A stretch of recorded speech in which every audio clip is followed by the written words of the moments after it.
It was astounding to me when they announced over the loudspeaker that we were not taking the final 10 ready test, when I knew how many millions of dollars of Tennesseans' money had been spent on this. And I think the problem was we as educators were so nervous about the company that they chose. It was the startup company in North Carolina. The test had failed this process in Florida. It hadn't worked. We tried to tell them that. TEA tried to tell them that, and they didn't listen.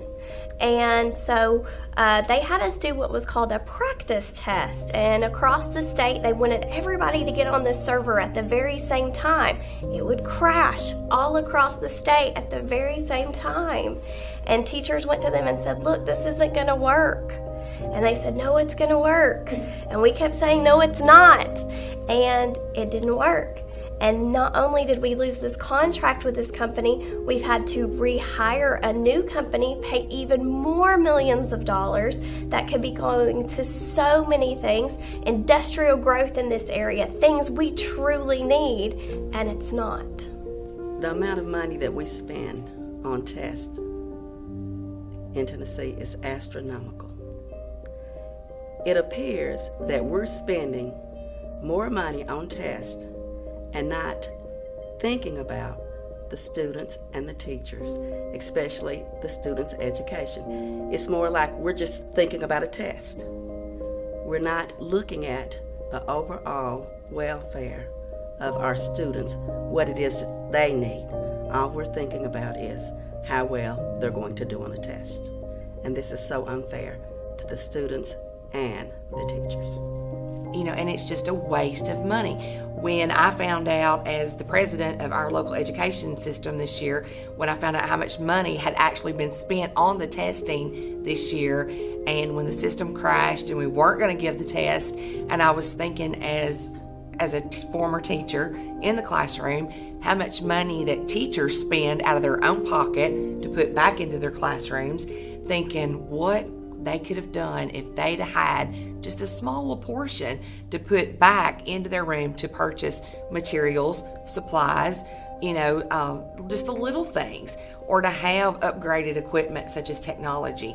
I mean, that burden comes back to the locals a lot of times, where they have to do fundraisers or go to the county commission or to their city governments and ask for help to purchase those technologies. And that's something that money could have been spent on. And every school could have had that. And it was just a huge waste. That money could have been used in multiple ways instead of just on a test that failed. And, our children suffered, our taxpayers suffered, because we paid for something that we didn't get, and that was not any good to us, to the teachers, to the students, to the parents, or to the taxpayers.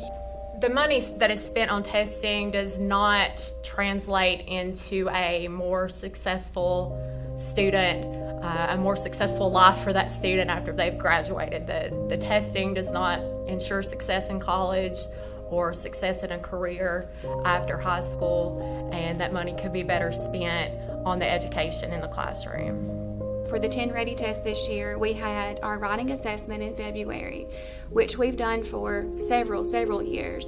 But just having to learn the new testing site on the computer and work with technology that is not very good, and just trying to get on the website, we're wasting so much time that I could be using, I could be teaching the standards or teaching life lessons to these kids. The state doesn't know what Chester County students need, but Chester County does.